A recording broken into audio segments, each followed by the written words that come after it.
Preview. Anganwadi कर्मी और सहायिका मान जारी है नुआ घोषणा। एवं एमानकर अर्थ राशि वृद्धि पाइबाकु जाउछि। एने उपमुख्यमंत्री प्रभाती परिडा जारी कला एक बड़ घोषणा। एवं केते टंका मिलिबो कोन रहिछ अपडेट जानिबा ता पूर्वरु वीडियो को लाइक करंतु, सब्सक्राइब करनथिले एवं सब्सक्राइब करे पाखर थिबा घंटी चिन्ह को दबाइ दियंतु। आंदोलन रो ओहरिचंती अंगनवाड़ी कर्मी और सहायिका। विभागीय सचिव सह आलोचना हेबा परे किछि दाबी को स्वीकार करा जायथिबारु आंदोलन रो ओहरिचंती अंगनवाड़ी कर्मी। ते विभागीय मंत्री और उपमुख्यमंत्री प्रभाती परिडा सह आलोचना रही। तेबे आलोचना सफल हेबाकु नै आशावादी होइछंती एमाने। तेबे दिनिकिया धारणा थिबारु धारणा शेष होइछि। आगकु जदि दाबी पूरण न हुए पुणी राजरास्ता को ओह्लाइबे बोली संघ पक्षरु कुहाଯାଇଛି। तेबे गांधी मार्ग रे एकाठी होइथिले हजार हजार अंगनवाड़ी कर्मी। विभिन्न दफा दाबी नै करिथिले आंदोलन।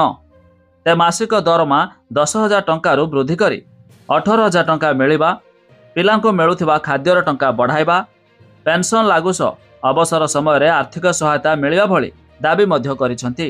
आउ ता छडा निर्वाचन पूर्वरु सरकार दैथिबा प्रतिश्रुति लागू करिया पई दाबी करी अंगनवाड़ी कर्मी माने आंदोलन को ओह्लाइचंती। एहासह हट कुक मिल पई मुंड पिछा 7 टंका 20 पैसा सर्वमोट मिलुथिया बेले याकु वृद्धि पई भी दाबी करा जायछि।